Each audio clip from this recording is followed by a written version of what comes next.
L'apartheid d'Israël contre les Palestiniens, un système cruel de domination et un crime contre l'humanité. C'est le nom du prochain rapport d'Amnesty International qui devrait sortir ce mardi. Un rapport de 211 pages qui accuse l'État hébreu de crimes d'apartheid et qui examine les allégations semblables contre Israël depuis sa création en 1948 et tout au long de son histoire.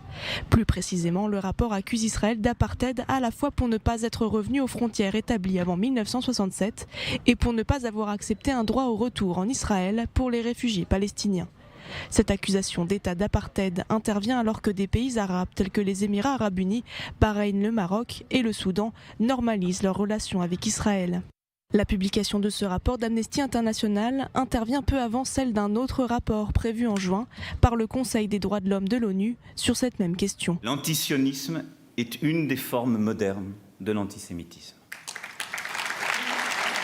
Israël et la France, ce sont des alliés, ce sont des pays amis, indéfectiblement amis et alliés. Je crois qu'il faut le rappeler. Il faut aussi le rappeler parce que face à la campagne scandaleuse d'Amnesty International qui parle d'apartheid alors qu'Israël est évidemment une démocratie, je crois que c'est important que toutes ces associations qui de facto détournent leur objectif initial et qui professent la haine puissent clairement être démantelées. Je crois que l'action très claire du ministre de l'Intérieur et du président de la République est à saluer à ce sujet. Je crois que c'est pas non plus le rôle du président de la République, si vous voulez, malheureusement, sur chaque Non, mais le Quai d'Orsay a fait un communiqué. Non, mais vous voyez bien que nous avons réagi. Moi, j'ai réagi en tant que présidente du groupe d'amitié France-Israël. Sylvain Maillard a réagi. On a été un certain nombre de parlementaires à dire très clairement, évidemment, notre condamnation ferme des propos qui ont été employés, qui sont inadmissibles. Il y aura un discours qui sera prononcé ce soir. Je ne voudrais pas trop m'avancer, mais je pense que ce sera aussi l'occasion, dans ce discours, de rappeler très clairement les choses. Je pense que c'est aussi le bon endroit pour pouvoir le faire. Amnesty International est la 4e ONG à émettre des critiques de ce genre au cours des 2 dernières années. Un porte-parole du ministère israélien des Affaires étrangères a qualifié ce rapport de pur antisémitisme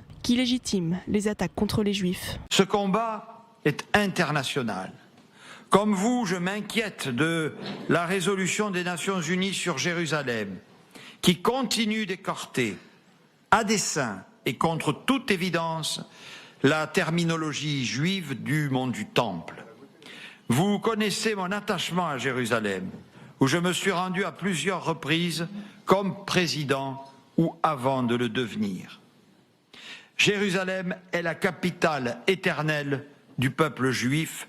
Je n'ai jamais cessé de le dire.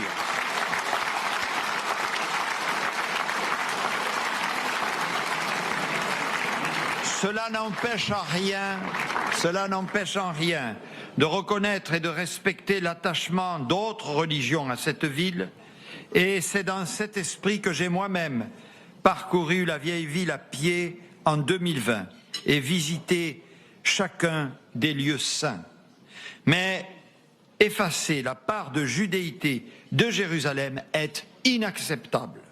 Comme il est inacceptable qu'au nom d'un combat juste pour la liberté, des associations abusent de termes historiquement chargés de honte comme pour qualifier l'État d'Israël. Comment oser parler d'apartheid dans un État où les citoyens arabes sont représentés au gouvernement, au Parlement, occupent des postes de direction et des emplois à responsabilité, où tous les citoyens, quelle que soit leur religion, ont compris que leur seule espérance est la paix ensemble. Ce n'est pas en affirmant de telles contre-vérités que des associations qui prétendent poursuivre un objectif de paix peuvent prétendre remplir leur vocation.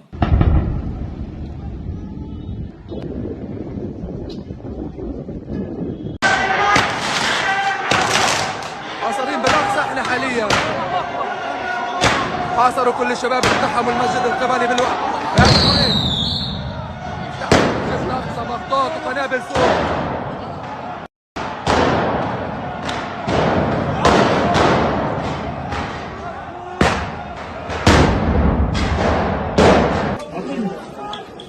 في معي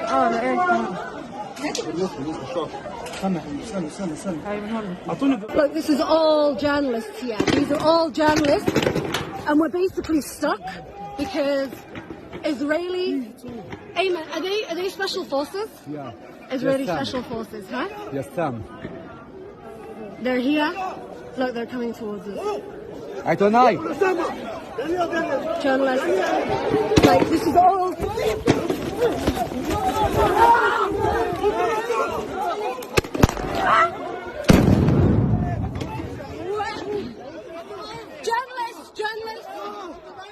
Journalists.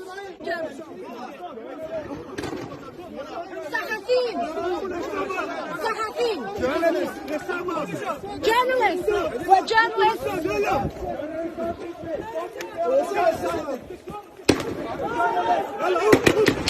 Journalists.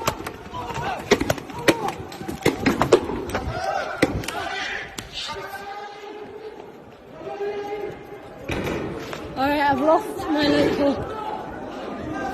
Ayman, where am I?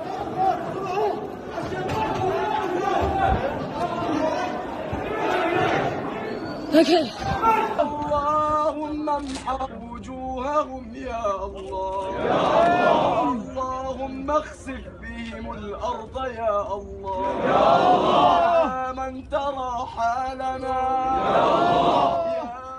Si vous êtes intéressé pour lire le rapport d'Amnesty International concernant l'apartheid en Israël, je vous mets le lien en description. Israël, les Palestiniens sont victimes d'un apartheid. Ségrégation territoriale et restrictions de déplacement, saisie massive de biens fonciers et immobiliers, expulsion forcée, détention arbitraire, torture, homicides illégaux, point de suspension. Après un long travail de recherche, notre nouveau rapport démontre que les lois politiques et pratiques mises en place par les autorités israéliennes ont progressivement créé un système d'apartheid à l'encontre du peuple palestinien dans son ensemble. Voici les différents points, je vous lis pas tout en détail, je vous laisse le faire si ça vous intéresse. Un système d'oppression et de domination. La population palestinienne est considérée comme une menace démographique. La population palestinienne confinée dans des enclaves. Oppression sans frontières. Restriction draconienne des déplacements. Chaque déplacement palestinien est soumis à la validation de l'armée israélienne et les tâches quotidiennes les plus anodines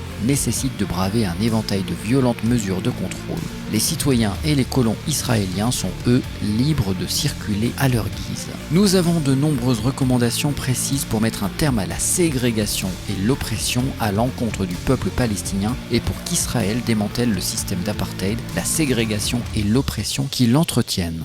Voici nos principales demandes. Nous demandons au gouvernement israélien la fin des démolitions de logements et des expulsions forcées, l'égalité des droits pour l'ensemble des Palestiniens en Israël et dans les territoires palestiniens occupés, la reconnaissance du droit des réfugiés palestiniens et de leurs descendants à rentrer sur les lieux où leurs familles ou eux-mêmes vivaient autrefois, le versement de réparations complètes aux victimes d'atteintes aux droits humains et de crimes contre l'humanité. Nous demandons aux États tiers et à la communauté internationale de réagir avec force, en exerçant la compétence universelle afin de traduire en justice les personnes responsables du crime d'apartheid. Les États qui ont ratifié la Convention sur l'apartheid en ont l'obligation. Nous demandons au Conseil de sécurité de l'ONU d'imposer un embargo strict sur les transferts d'armements, armes et munitions, ainsi que les équipements de maintien de l'ordre vers Israël, car des milliers de civils palestiniens sont tués illégalement par les forces israéliennes. Des sanctions, comme le gel d'actifs, ciblées à l'encontre des responsables israéliens les plus impliqués dans le crime d'apartheid. Nous demandons à la Cour pénale internationale d'inclure la question de l'apartheid, crime contre l'humanité, dans son enquête ouverte en mars 2021 sur la situation dans les territoires palestiniens. Il y a également une pétition Stop à l'apartheid contre les Palestiniens, demandée au Premier ministre Naftali Bennett de mettre fin immédiatement aux démolitions et aux expulsions forcées en signant notre pétition. Vous connaissez la position de Macron et de la République En Marche, lui il est fervent du en même temps, comme quasiment tous les présidents français depuis quelques décennies. Il est partisan d'une solution à deux États et il condamne les colonies israéliennes. Cependant, Macron condamne le rapport d'Amnesty International qui qualifie Israël d'État apartheid et Aurore Berger souhaitait même démanteler Amnesty International.